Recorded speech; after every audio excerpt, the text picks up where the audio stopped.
Hi. I think everything's working, so let me begin this afternoon's event. I'm Bob Pollack. I'm a biology professor here and the current director of the Center for the Study of Science and Religion, which is itself a branch of the Earth Institute, which is itself a large center of Columbia University. And we run, as some of you know, but many of you may not, a series of public seminars, of which this is the second of 3. And tonight's speaker is Dr. Ethel Person. I have 3 ways to introduce Ethel tonight. The first is the standard way. That is her biography as you can find it on the web. Ethel Person is a professor of clinical psychiatry at Columbia Medical Center, a training supervising analyst at Columbia University Center for Psychoanalytic Training and Research, where she was director from 1981 to 1991. She's the author of many books. These are Feeling Strong, The Achievement of Authentic Power, The Sexual Century, Dreams of Love and Fateful Encounters, The Power of Romantic Passion, and By Force of Fantasy, How We Make Our Lives. She's as well edited 10 other books and contributed over 100 papers to the psychiatric and psychoanalytic literature. Dr. Person was on the executive council for the International Psychoanalytic Association for 10 years in the 90s, as well as being the vice president for North America from 95 to 99. She is in psychoanalytic practice here and abroad, lecturing, and she's working on a book entitled Memories. And I suppose one of the reasons I'm happy she's here is that so am I working on a book about memories. But I'm sure it will be a very different book.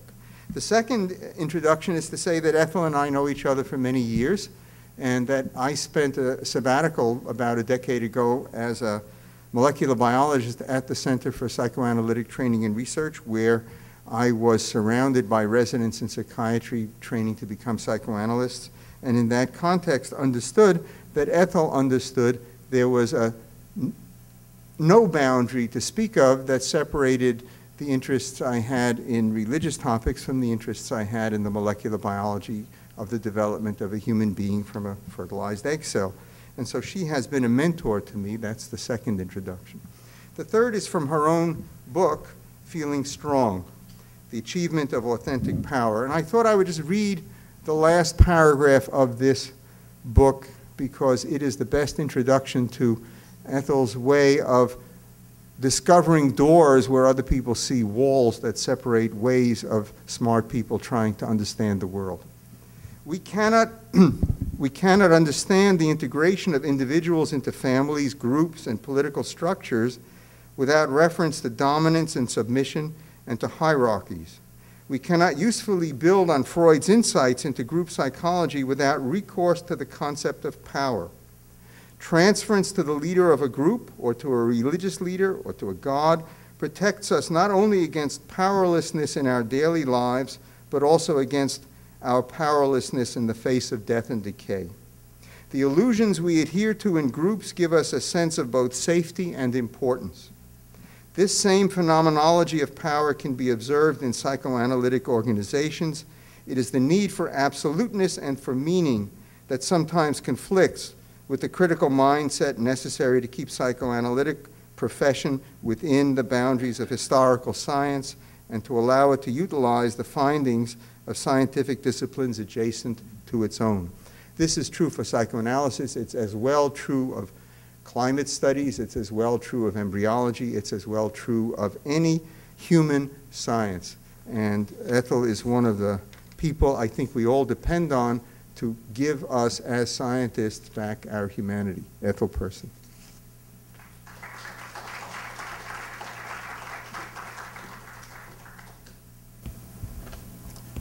It's a great pleasure for me to be here tonight, to say the very least. And I'll talk a little bit. If you get tired of my talking, we'll stop and talk together. And what I'm going to be talking about is memories and fantasies and how they impact us. It's through our memories and fantasies that we are able to write our own life stories.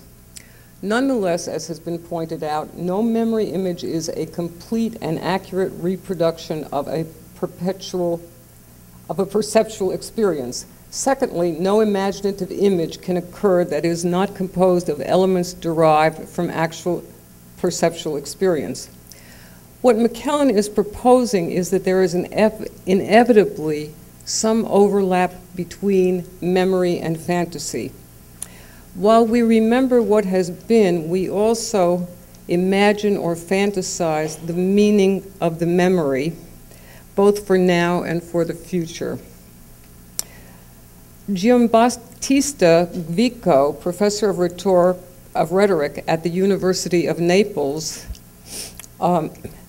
proclaimed that memory was the same as imagination because imagination was itself nothing but extended or compounded memory. While there may be some truth to this remark, different feelings accompany the experience of remembering as contrasted with experiences of imagining. And there are differences between the function of memory and the function of fantasy. While memory looks to the past, fantasy more often looks to the future. For William James, memory is the knowledge of an event or fact of which meantime we have been thinking, with the additional consciousness that we have thought or experienced it before. He is quite explicit. Memory requires more than mere dating of a fact in the past. It must be dated in my past. In other words, I must think that I directly experienced its occurrence. It must have that warmth and intimacy as characterizing all experiences appropriated by the thinker as his own. James noted that when certain experiences were shared, they would of necessity be remembered differently by the several parties involved.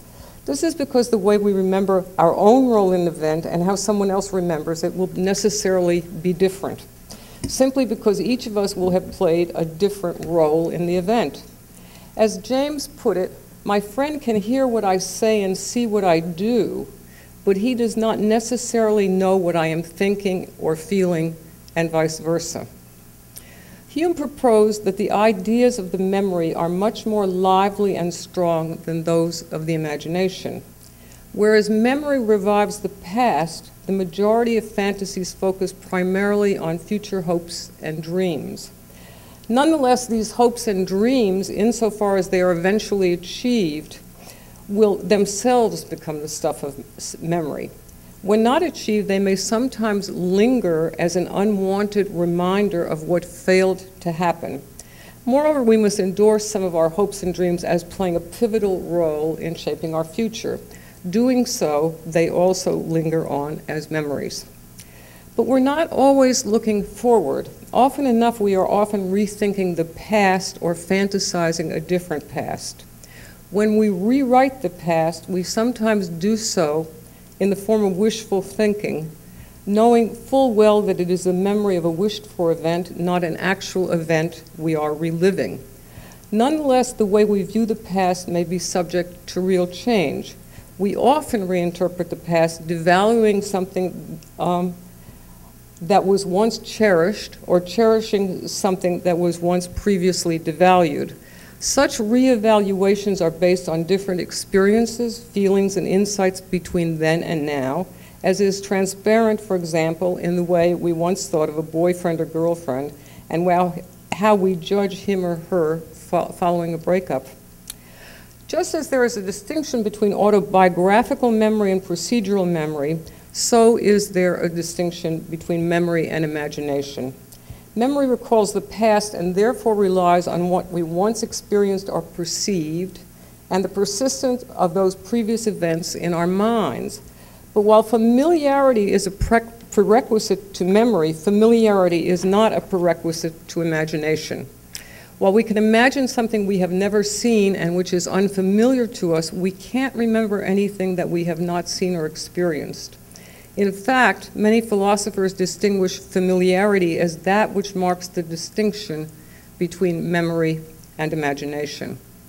For Freud, belief in reality is bound up with perception through the senses. In remembering, we retrieve an event or experience that existed in the past that is retrieved in the present moment. In contrast, that which we conjure up imaginatively may be conceived in the present, made up of odds and ends, hopes and wishes. It's also true, however, that we often hold on to favorite fantasies that we sometimes tinker with, often changing the identity of one or another leading character or part of the plot line itself. Seen this way, it's self-evident that we often remember not only that which we have perceived, but also that which we have treasured through our imagination, particularly if we repetitively invoke a special fantasy or group of fantasies to assuage our anxieties or to become a guide for the fulfillment of our hopes and dreams. Now, while there are a number of different modalities in our life situation through which change takes place, what I'm going to be addressing here are autobiographical memories on the one hand, and the play of imagination and fantasy on the other, and the interplay between them in initiating change. Both memory and imagination are potentially important change agents. While I will discuss them separately, they necessarily interact. It's not my intent, however, to privilege memory and imagination over other kinds of change agents, such as successful athletic or scholarly achievements, romantic love, the birth of a child, among others. We write the story of our lives as we go, but we also re-edit, drawing on our re-evaluations of past events, new knowledge, current relationships, and hopes for the future. Our re-edits are often laced with fantasy, imagination, if you will. Taken together, memory and imagination, propelled by discovery, reason, and feeling, act to initiate minor and sometimes major changes in the way we think and behave. Now, while we think of imagination as limitless, or often do so, there are limits to enactments of some imaginative desires. As William James reminded us, quote, "The blind may dream of sights, the deaf of sounds, but the man born deaf can never be made to imagine what sound is, nor can the man born blind ever have a mental vision. The origins of them all must have been given from without. Fantasy or imagination are the names given to the faculty of reproducing copies of originals once felt. The imagination is called reproductive when the copies are literal, productive when elements from different originals are recombined so as to make new wholes." James noted that until recent years it was supported by philosophers that there was a typical human mind, which all individual minds were like, and that proposition of universal validity could be laid down about such facilities as the imagination. Lately, however, a mass of revelations have poured in which show us how false a view this is. There are imaginations, not the imagination, and they must be studied in detail. James reported on a statistical inquiry by Galton in 1880 that he believed to have marked the beginning of the era of descriptive psychology. Galton had observed a wide breadth of variations in people's appraisal of the world. He noted that eminent scientific men had on the average less visualizing power than younger and more insignificant persons. James corroborated Galton's report. He presented us with two cases at different ends of the scale. The writers were first cousins, both grandsons of an eminent man of science.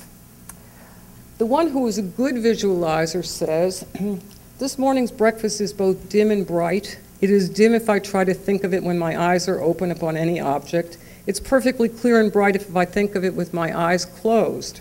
All the objects are clear at once, yet when I confine my attention to only one object, it becomes far more distinct. There's very little limitation to the extent of my images," end quote. And he goes on, "I can see all four sides of a room. I can see all four sides of 2, 3, 4, even more rooms with such distinctions that if you should ask me what was in any particular place in any one, or ask me to count the chairs, I could do it without the least hesitation. The more I learn by heart, the more clearly do I see images upon a page. Even before I can recite the lines, I see them so that I could give them very slowly, word for word, but my mind is so occupied in looking at my printed image that I have no idea of what I am saying, of the sense of it. When I first found myself doing this, I used to think that it was merely because I knew the lines imperfectly, but I have quite convinced myself that I really do see an image. The strongest proof that such is really the fact, I think, is the following. I can look down the mentally seen page and see the words that commence, all the lines, and from any one of these words I can continue the line. I find this much easier to do if the words begin in a straight line than if there are breaks. James noticed that in contrast, a poor visualizer might find his mental images defective and peculiar compared to what he knows of other people's images. He has faint impressions seen through a thick fog. He cannot close his eyes and get a distinct image of anyone, although he might have been able to do so a few years earlier. Vivid dreams also have a dimness of sight in which images are indistinct. Nor does the poor visualizer remember colors easily, but this is not altogether bad. As James tells us, the poor visualizer might nonetheless use his capacity for abstract thought to achieve an important insight. So one of the things I'm really talking about is the way we function differently in our minds and in our aptitudes and the way we look at the world. James made a distinction between the different ways in which we think and remember and visualize, and I believe that this is something that is largely overlooked in the way we understand one another, and also perhaps in my field in the way psychiatrists fail to know certain aspects of their patients. For James, quote, some people undoubtedly have no visual images at all worthy of the name, and instead of seeing their breakfast table, they tell you they remember it or know what was on it.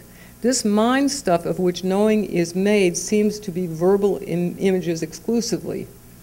Over the years, we generally become well aware of the different modes in which people think and fantasize. James observed that if the words coffee, bacon, muffins, and eggs lead a man to speak to his cook, to pay his bills, and to take his measure for the morrow's meal, as visual and gustatory memories would, why are they not, for all practical intents and purposes, be as good a kind of memory in which to think? In fact, we may suspect them for more purposes better than terms with a richer imaginative coloring. Theme of relationship and the conclusion being the essential things in thinking, that kind of mind stuff which is handiest will be best for the purpose. Now, words uttered or unexpressed are the handiest mental elements we have. Not only are they rapidly revivable, but they are revivable as actual sensations more easily than any other lines of our experience. That's the end of the quote. Now, what's interesting to me is how many of us believe that we think more or less the same way. The truth is that both the modality in which we think and what we think about are important. To some extent, our different modes of thought raises the question about what the differences are among those who are predominantly drawn predominantly to visual images or verbal exchanges, and those who are drawn more to abstract thought. James goes so far as to propose that the most effective thinkers have lost their visualizing power. He reports that, quote, Mr. Galton found this to be the case with members of the Royal Society, end quote. This suggests that visualization may sometimes interfere with more internal and abstract thinking, but where would we be without artists who must have visual gifts? But one of the things I'm trying to bring to make the point about is that I do think that we think very often that people are in sync with the way we think and the mode in which we think. And I'm not talking about what party you're going to vote for. I'm really talking about the way you think and what you think of as important. What's important is that to James is that he called attention to the different modes of thought which have a great deal to do with differences in which we embrace the role of memories and imagination in our lives. Yet I doubt that most of us have thought of the likelihood that other people think in strikingly different modalities from their own, though I know there's some of you in the room who have thought about this.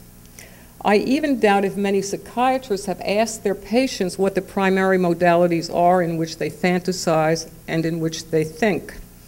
I personally float a great deal of the time, and from time to time, certain ideas or some new understanding simply surfaces quite unbidden. Several friends and one of my sons almost always have music running through their heads when they're not engaged in talking. There are many people who claim to be actively thinking during most of their waking lives. When I have attempted to do this, I simply become exhausted. The point is that not only are we interested in different things, one from another, but that we often think in different modalities and with different intensities. Among our modes of thinking, we must include imaginative excursions. These inevitably impact the way we appraise our past and present lives and the way we project our future. Such excursions enliven us with fantasies that may or may not be destined to become realities. Nonetheless, when we patch together stories, wishes, fantasies, and dreams to shape the future, we're generally drawing on pre-existing models. Hume believed that each one of us can imaginatively combine a familiar color with a shape that is non-existent in the natural world. But he argued that, quote, this creative power of the mind amounts to no more than the faculty of compounding, transposing, augmenting, or diminishing the materials afforded us by the senses and experience, end quote. While this may be true for some, I find myself more in agreement with James, who focused on the wide sweep of the different modes in which we remember. Our different modes of thought presage the differences in the way we think and suggest what interests us the most. What's often overlooked, even between very close friends, is knowledge of whether their friend's primary mode of thinking is primarily visual, auditory, abstract, concrete, imaginative, or whether it fits into some other mode. This is because we communicate with words, facial expressions, and gestures, and do not generally ask each other about the modality in which we think. I tuned into this distinction fairly early in life because my mother, a pianist, one of my sons, and a few of my close friends who were musicians, always had music running through their head, though I seldom do. However, the images and stories that each of us integrate into our memories would have a more circumscribed impact on us if we did not sometimes embroider them with a few imaginative flurries. Imagination takes us out of the realm of literal remembering, allowing us to reframe the past, to plot the future, and to tinker with what was and may still come to be. We all have different capacities for imaginative thinking. It's ultimately such thinking that leads us to think outside the box and to be able to fulfill some of our desires. Insofar as we can convert our imaginative wishes and dreams into action, imagination promotes change and self-confidence of fulfillment accompanied by a sense of personal power. Now, while some therapists seem to privilege dreams and the reconstruction of unconscious fantasy over conscious fantasy, one of the primary modes of imagining is through fantasy in the form of daydreams. While fantasies are sometimes hard for people to access, most of us, about 96% according to a number of different researchers in the United States, report having had daydreams or reveries at one time or another. The psychoanalysts Laplanche and Pontelise proposed that fantasy functions by providing a setting for desire. Desire motivates us to propel ourselves into new relationships and new arenas of activity. Acquiring the capacity to fantasize or to tap into the fantasy inherent in novels, movies, and other cultural material is a development achievement without which our lives may come to lack hope and forward movements. Ideally, the lived life is richly invested with both memory and imagination, even when we're unaware of the fantasy activity taking place just below the surface of consciousness. If our fantasy investment is merger, life often feels thin, mechanistic, detached. Now, imagination, which depends on the ability to create and manipulate symbols and scenarios, is the mental capacity to think of possibilities beyond the evidence of our immediate perceptions and our life situations. While some fantasies are restricted to imaginary wish fulfillment, others look to authentic fulfillment in the future. Through fantasy, we're empowered to play with alternatives to our world of people, places, and things, and to the time-bound events of past and present. Our fantasies and daydreams have a purpose, and we often incorporate them into our memory banks so as to be able to call them up at will. The future is necessarily an imaginative construct. Without this gift of imagination, the content of our minds would be locked into the sensory present and the remembered past, denied the contemplation of infinite alternatives and possibilities, relegating us to an animal-like extreme. This is why imagination is understood to be a uniquely human gift. While most species are programmed for pre-adaptation to their environment, humans are specifically not adapted to any one environment and are thus capable of adapting to many different kinds of situations. Anthony Storr observed that our most ambitious pursuits almost always encompass an element of fantasy unrelated to actual achievement. Imagination is one of our most adaptive tools. Without it, we would be unable to access mental alternatives to any current distress or deprivation, unable to plan a future course of action, unable to revive our creative rethinking of the past to make it pertinent to the present or future. Using our imagination to scan trial actions and conjure up a range of responses and to thus predict the immediate and long-time future is essential to our everyday decisions as well as to fantasy and our scientific thinking, and is one of their common characteristics. But there are differences between fantasy and imagination. While imaginative thinking is often dispassionate, allowing the thinker to scan a number of alternatives in which he or she may have little personal investment, the imaginative script we create in fantasy is personally charged. Fantasizing is generally, but not always, associated with the pleasure of a hope or a wish being fulfilled. A fantasy may be structured so as to contain fear or to mitigate against other uncomfortably strong emotions. Many of us less imaginative than the gifted few borrow our fantasies from outside sources, drawing on what we discover in movies, television, and books. That's why we often observe similar fantasies among groups of people from the same cultural milieu. In generating fantasy and manipulating it, the fantasy is almost always aware of creating and directing the script and is able to distinguish fantasy from reality, just as a child distinguishes make-believe play from reality. In contrast, the imaginary material of waking life, which an individual does not recognize as imaginary, is not a fantasy, but has morphed into illusion, delusion, or hallucination.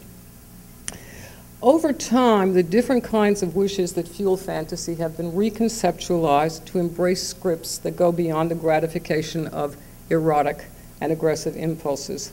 Fantasies may be motivated by the desire to maintain self-esteem at an optimal level in the service of what is called narcissistic regulation, or to maintain a sense of safety.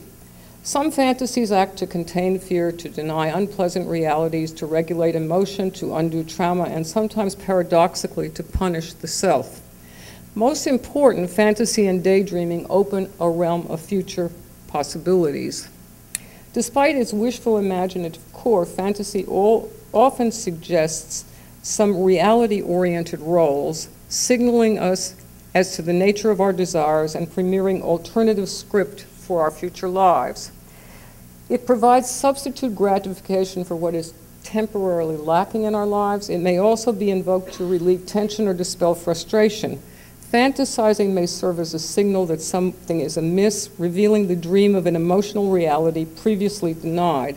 It is sometimes the route through which we reveal to ourselves our most profound longings and fears. Thus, fantasy is a way of both accessing our inner emotional reality and appraising our current lived reality, sometimes enabling us to make profound changes. And I'm kind of focusing on this because I think many people have been taught to believe that fantasizing is a waste of time, whereas I see it as really one of the most easily achieved routes to really understanding oneself in a much deeper way.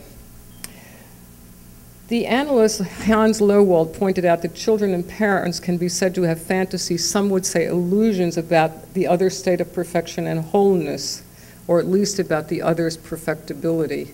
And that's what many parents expect of their children and get into a lot of trouble. Here he introduces the notion of how parent and child internalize one another's sense of future possibilities and sometimes of one another's limitations. Such mutual fantasies shape the future, though they are tempered by the unfolding realities of ongoing life. Fantasy may also serve as a deeply healing function, offering alternatives to past wounds and undoing psychological conflict. For the psychoanalyst Robert Stoller, the function of the daydream is to state a problem that has been disguised and then to solve it. The problem and the solution being the poles between which excitement flows. Imagination and fantasy, then, are not merely compensations or palliatives for current unhappiness or fear, nor are they disguised expressions of forbidden wishes or narcissistic restitution. They're major modes of adaptation which structure relationships and play with alternative futures, drawing on a combination of desire and possibility. In addition to creating a general ambience of hope, imagination and fantasy sometimes lay a practical foundation for it, providing scripts for change. Thus, imagination and fantasy rank high as potential change agents, providing as wide a door to the unconscious as do dreams, and I would argue an even wider door as the prologue of our future quests. Memory and imagination play pivotal roles in both our conscious thinking and in our behavior. They draw both on pre-existing sense perceptions and experiences. However, while memory may refer to the recall of actual experiences, imagination generally focuses on wishes or dreams that have yet to be realized. Nonetheless, what we long for imaginatively draws on bits and pieces assembled from our memories of past experiences, things that we learn about from fiction, film, and our hopes and dreams of what may yet come to be. What this means is that our memories and our fantasies often interact. Pivotal fantasies, remembered events, and stories get integrated into our memory banks, and reciprocally, key memories and re-edited events and stories get integrated. We require both memory and imagination to chart our future possibilities. I've written as though memory and imagination can be distinguished from one another, and while this is largely the case in adulthood, nonetheless, memory and imagination get intertwined in childhood, as is evident in our understanding of screen memories. A screen memory is generally defined as a memory of something that is unconsciously constructed so as to override, that is, to repress or substitute for an associated but distressing memory. One catches the intermix most readily in those screen memories that persist even after they've been fully interpreted and understood. While we may come to recognize that we have significantly distorted a specific memory, we may never fully relinquish its imaginative pull. When a fantasy has remained compelling for a number of years, it becomes its own kind of memory and almost inevitably continues to impact the present. Adults may retain fantasies from childhood that were experienced as realities at the time. For example, some women report or believe that they had sexual encounters with a brother or a father. In such instances, it's extremely difficult to distinguish between fantasies and real-life events. Sometimes the truth may fall on the dividing line, that is, that while nothing sexual took place, sexual nuances may nonetheless have been in the air. Men, too, may remember having been sexually abused by a father or mother with no real evidence as to whether this is a true memory or a fantasy. It's often difficult, if not impossible, to make reliable distinctions between preconscious or conscious fantasies and suppressed memories which have risen to consciousness. Now, interest in the distinction between fantasy and repressed memory was galvanized by psychiatrists in their rethinking of the role of trauma, especially in the complex ways in which trauma and fantasy sometimes appear to be entwined, and the diverse ways in which trauma gets encoded and expressed, even though no conscious knowledge of the trauma remains. Thus, a real trauma may be forgotten or denied, even though it impacts the present.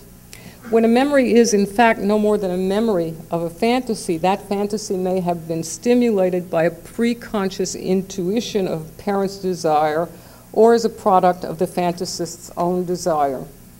Paradoxically, one may retain a false memory which is nonetheless connected to a family member's fantasy life or to one's own.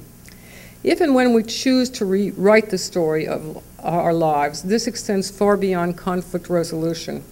It includes our recognition of our desire for a specific change and our ability to achieve it. It may mean coming to terms with one's personal situation and valuing it differently, or shifting the way one self-identifies.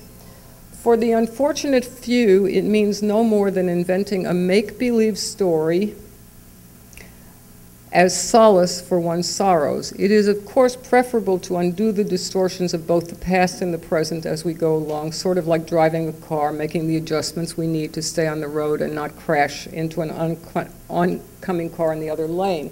Sometimes this may require a psychotherapeutic intervention to do so. It's through the auspices of memory and imagination as they impact insight that change often takes place. The capacity for change entails not only the interpretation and reinterpretation of the past, but just as importantly, the act of discovering new openings to the future. To different degrees, memory and imagination continue to promote change throughout the life cycle. They're not singular agents by any means, but they're important ones. Our psychic structure is generally a configuration with a slow rate of change, but change is intrinsic to our lives, not only built into the life cycle, but also the product of everyday experience. Were the capacity for psychological change not pre-existing, no amount of psychotherapy could bring it about. Our access to memory and imagination provide the themes that are central to the process of change in our personal lives.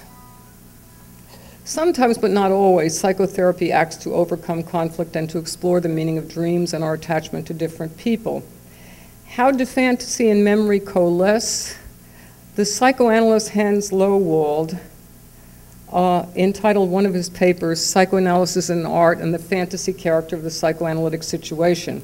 What he suggested was that because of significant shifts and changes in modern understanding of what constitutes truth, in our insight into the relations between reality and fantasy or imagination and between objectivity and subjectivity, we begin to recognize that science and art are not as far apart from one another as Freud and his scientific age like to assume. Science's dignity is not so readily offended today by the suggestion that both art and science make use of creative imagination. Lowald said that speaking today of psychoanalysis and art, I neither speak in an anti-scientific spirit nor do I see art as being in opposition to science. Nonetheless, while I see them as related, we do distinguish between them. The two words refer to different facts of the human mind's activity. It's the imaginative component of the transference that's so often productive in any psychotherapy or interpersonal relationship, and it's in the play of two minds that new insights and truths are often revealed. We've often reserved how our friends, sometimes sporadically, sometimes systematically, come to reconstruct their life stories, in part through the resurrection of feelings that were linked to previously suppressed memories. However, remembering one's life story is never a finished project. We often lose, revise, or replace certain memories. At the very least, the color palette and tenor of our remembered lives changes with life situation. But no matter what the changes, our fundamental persona generally remain grounded in the magical brew of memory and imagination that infuses both our waking and sleeping lives. Memory, while it pertains to the past, is almost inevitably coupled with imagination. And imagination inevitably performs two functions. It impacts the way in which we look at and evaluate our past and present lives, and it also impacts the way we project into the future. Imagination enlivens us with fantasies that may or may not be destined to become realities. When we patch together stories, wishes, fantasies, and dreams to fashion the future, we almost always draw on pre-existing models. The philosopher David Hume pointed out that each one of us can imaginatively combine a familiar color with a shape that is non-existent in the natural world. But he argued that this creative power of the mind amounts no more to than the faculty of compounding, transposing, augmenting, or diminishing the materials afforded by the senses and experience. Nonetheless, it's this creative power, derivative though it may be, that we tap into in our enlightenment of future possibilities. Imagination takes us out of the realm of literal remembering, allowing us to reframe the past, to plot the future, to tinker with what was and what still may come to be. The ability to fulfill some of our desires produces psychological change moments and a sense of personal power, insofar as we can transform our imaginative wishes and dreams into reality. Imagination promotes change and self-confidence. The psychoanalysts Laplanche and Pontelise propose that fantasy functions by providing a setting for desire. Desire motivates us to propel ourselves into new relationships and arenas. Acquiring the capacity to fantasize or to tap into the fantasy inherent in art and other cultural material is a developmental achievement without which our lives may lack hope and forward momentum. Now, I think I'm just going to end with a paragraph and then talk so that I can find out what you're interested in about this, and we'll have a good discussion, I hope. Most of what we remember from early life consists not only of action and achievements, but also embraces memories of our hopes and dreams. We remember not only what has transpired as wished for, as well as what did not, and this constitutes a large part of what we remember and of what shapes the ongoing trajectories of our lives. But I want to end by saying that it's the imagination which is understood to be a uniquely human gift and one that sets us ultimately apart from all the other species. Now, this may be too psychoanalytic, but let's talk about it anyway. Yes? You had mentioned that the majority of scientists say that they don't have fantasies and that they have lost their visualization sense. And as far as the fantasy part goes, I'm thinking that maybe they are feeding into the negative connotations of fantasy and what it means and just denying that they have it, because you can't be a research scientist and not be constantly imagining outcomes and solutions to research questions and problems that you have in the lab. This is how people go on to win Nobel Prizes. They're constantly thinking of new things. Eric Kandel spoke about his work with aplysia, and just it's two simple things, and your mind has to be going. And the other thing, because I am such a neuroimaging obsessive, I couldn't help imagining or visualizing some of these people lying under an fMRI machine and seeing the V2 area stay black. So I don't know if you can comment on that. Which part of it do you want me to comment on? I think that people are very different in their approaches to these things. I think it's most useful when people are open to new ideas and not frightened about them. And I think that's sometimes hard. I think that sometimes we're so conforming to what is that we really let go of what some of the possibilities are.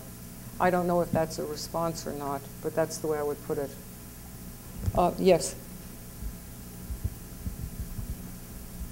Thank you for your comments and your ideas.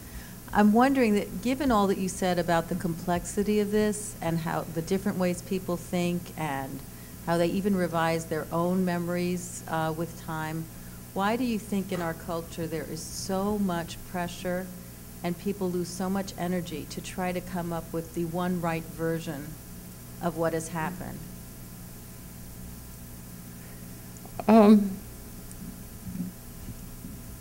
That's a hard question. I mean, that's true of some people and that's not true of other people. There are some people who really like to think outside of the box and who are really quite independent. And I think that that's one of the things that we have to acknowledge, that there are differences in people, that some people really are out there exploring and pushing, and that there are other people who are really rather conformist. So I don't see that as an overall description is the way I would put it. I think the people who are really exploring are the people who usually make major contributions and major contributions to change. And we've seen many of those changes in the past 20 or 40 years in terms of individual people. Yeah, go ahead. People in conflict with each other. that so much space, I think, would be created if people would start with a frame of, we probably remember this differently, or we probably experience this differently, but it's often hard to get that breathing space. It's absolutely true. People become very committed to their belief systems and how they understand things. And particularly if it's an argument about one person hurting another person, that really aggravates it, because the intention may not have been to hurt someone, but it was inevitably perceived that way. So I think it's complicated, but I think that there are also people who just like to argue with each other and really say, you know, you don't know what you're talking about. So there are different kinds of ways that people can manage not to understand one another. There are also many ways people can learn to understand one another. You touched on the recovered memory issue. I wonder how you know, I mean, as opposed to the last question, the field that I come from, literature, it's almost received wisdom that there is no single or definite truth or relativity of knowledge is almost received wisdom. But of course, when you touched on the recovered memory issue, you said, of course, it's very difficult to know whether something, a memory of sexual abuse, for example, is imagined or something that really is something that really occurred. In my field, unfortunately, the term "really occurred" would never occur. It would never occur. It would be assumed to be impossible to ever get the factual knowledge of anything or anyone. So how would you? I'd love to hear you comment a little more extensively on the whole battle that became such a cultural issue maybe 10 or 15 years ago over the question of recovered memory and its role in, for example, in psychoanalytic treatment. I think there are things that are phony memories, recalled memories, but I do think that it's well known in psychoanalytic circles that you can repress something out of fear, and that you don't have much room, particularly at an early age, to move out of a situation you are, and that you tend to accept what is told to you. And it may take years for one to reinterpret the past. What a lot of psychoanalysts discover in the course of a therapy is that the past is rewritten. And I don't think it's rewritten falsely. I think that people have sometimes been very frightened of really looking into the upset of feeling that something was so vastly wrong, that they really bury it and it may come up much, much later.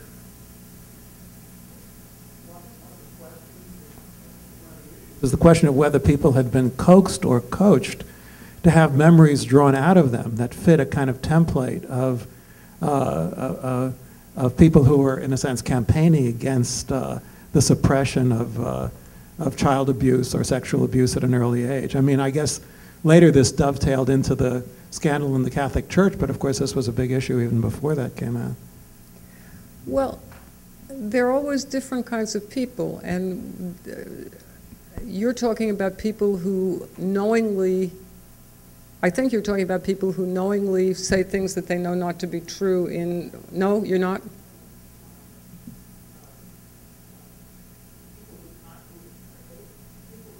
It seemed that one of the cases, people who were able to conjure up memories that they didn't consciously have, but were brought out in a kind of, in a therapeutic situation or a quasi-therapeutic situation in which perhaps a therapist or perhaps a not so reputable therapist had seen symptoms in that person or in their story that they were memories that they did not have access to, or that they were covering up, or that were not available to them, and gave them kinds of hints or participated in a process by which memories that people were not aware that they had suddenly became very vivid and specific. That's been known to happen, but it's uncommon.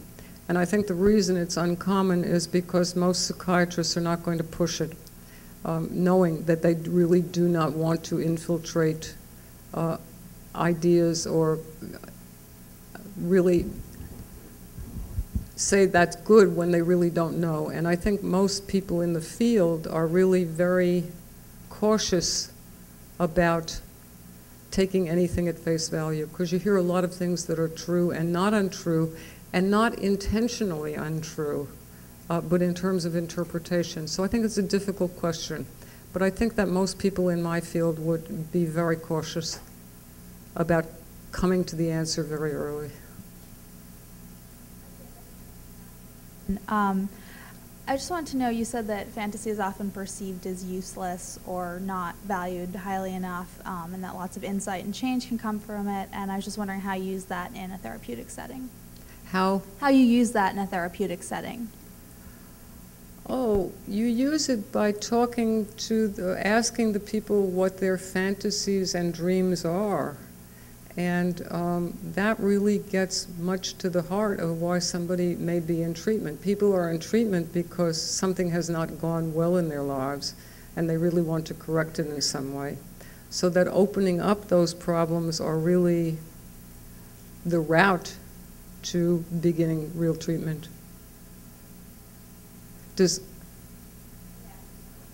Oh, ask me more now.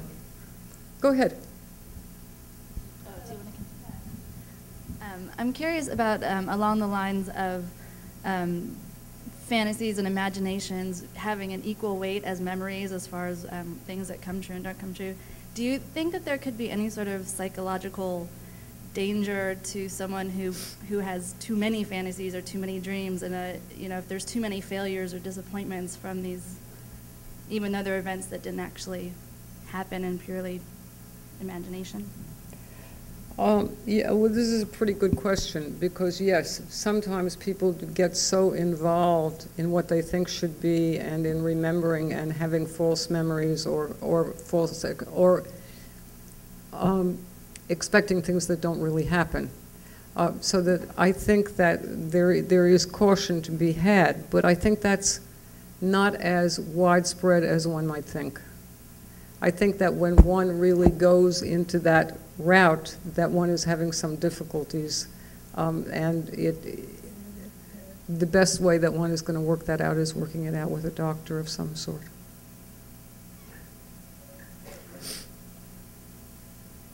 How can we go about saying that a memory is false?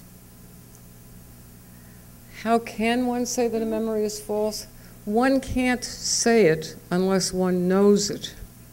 But, for example, a parent may be misinterpreted by a child so that there is a false memory of what transpired, and that may or may not be worked out between a mother and a son or daughter. Now, any memory that we have is based on our perceptions at the time that memory is laid down. So whatever is happening at that time influences the memories that we lay down. What makes a reinterpretation of that any more appropriate or any more reasonable than allowing that original memory which occurred based on whatever was happening then? In other words, we're making the assumption that if we reinterpret this memory in some other way, and that in fact may be useful in therapy. I'm not saying that it's not a useful thing to do, but what I'm saying is, why are we considering the original memory false?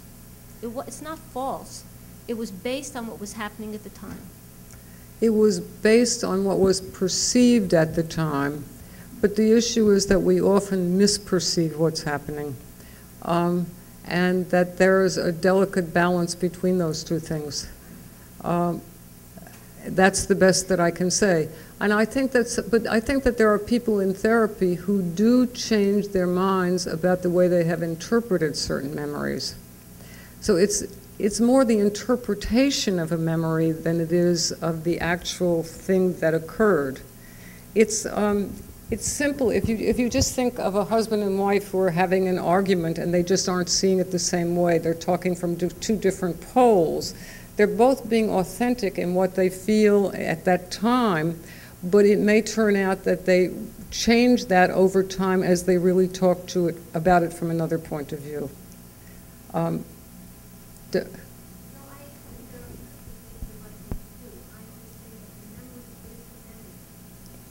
what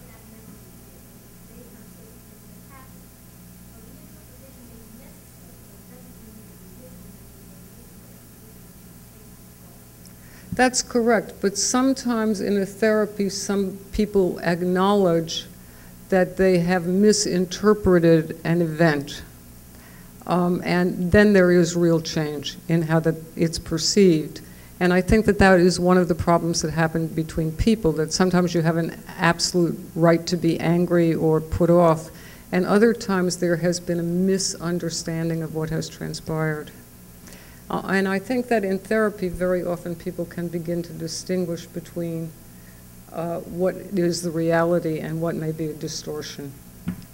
And both things happen. If I can ask a question in the back. Yes. One of the things you didn't tell us is what percentage of, if I have a memory right now, what's the likelihood I'm remembering it as it happened? And what's the chance that I'm making it up? I mean, I'm sitting here wondering, okay, am I right 70% of the time, 80% of the time, or is it less than that? And how do we get those numbers? Do you have any creative ideas? Is that a number we could come up with?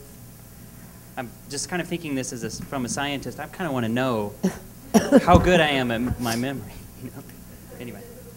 Yes, I don't think yes. there is any way to know. I think that people can be in the same dinner party and see it differently, in the same way that you can interpret a movie differently, in the same way that you misunderstand what somebody is saying to you, and vice versa. And I think what happens in relationships is that you either work out those differences or you don't. I don't know if that helps or not. But I think we do sometimes misinterpret what people are saying to us, misunderstand, or hurt by, or pushed off by. Is that? Okay. I'm going to add to that question and ask what some of the factors are that contribute to misremembering or misinterpreting an event.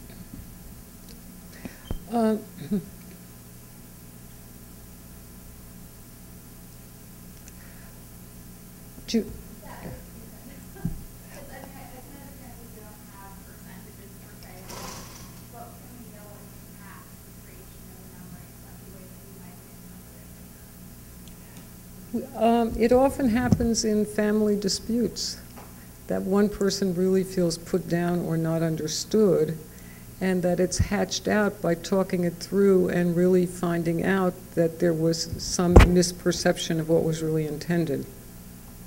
And I think we often say things that may be harsh like that and come to regret, and that we work out those things. But I think that there are real misinterpretations that sometimes go on.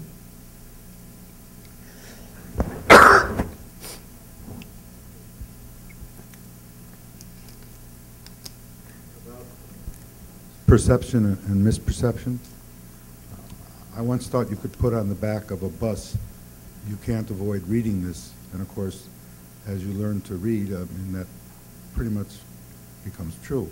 However, if you land in Yokohama for the first time and there are no English words and you only see the splash of things you don't understand, then it's a different kind of sensation, but you don't perceive it in the same way. So when you take the classic story, Rashomon, and each of those characters spins the tale in such a way that it's more favorable to them, you're seeing something that I think in that profound little story that people tend to do, to fashion it in such a way that their own actions are seen more favorably. And then just about what it is you know, if you walk through a wood with a naturalist like Bob Pollock and you recognize every sound and so forth, you actually see more, you're aware of more than if you're unschooled. So that all of these things have to do with the memory bank that you have. Well, it's true. What you say is true, but it's also a memory bank, but it's also emotional, how people perceive what is being said.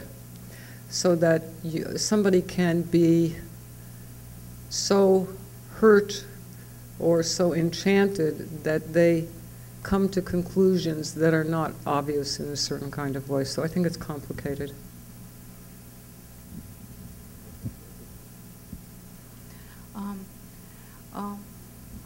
I have one comment and one question. The comment is that I personally saw many cases when people created false memories for purpose to prove their point. And if you talk to this person in several days, they already don't remember it was created memory for some kind of purpose or it was really happened to them. But my question, it's just a comment, but my question is, have you ever talked to blind people and have you ever researched how they really shape their memories? No. I've talked to blind people, but I don't consider myself an expert on that subject. But they have to shape their memories in non-visual ways. But we often interpret memories in non-visual ways. We remember some discussion we had over the telephone where there was no sight involved. So that it's, I think that it's a different question, but I do think that it's mostly the same. No? Yep. Yes, yes. Well, I'm going to take the introducer's privilege to ask one last question, and that seems to me must be asked in this context. You and I are both professors. University seems to me, in the context of your presentation, designed to suppress, deny, squeeze out all fantasy and all multiplicity of understanding of what's so, and yet we find this a congenial address. Why is that? Do that again for me? I don't believe it. Is not a university the very locus of the denial of the complexity of memory and fantasy and the insistence on a simple linear reproduction of what you are taught to be the case? No. Are you come on, you're not like that. I don't understand the question. Oh. Come on, help me, help me. I'm burdened by the fact that I give tests to students, and the students get a numerical grade, and they calculate their grade point average to more decimal places than is statistically significant on the assumption that they are getting some reality in chunks that are really substantial. And to the extent that what you say is real, what we do is somewhat unreal, and it's just a bit troubling. Okay. Okay. and with that, let me thank Ethel Person for this presentation. That's good.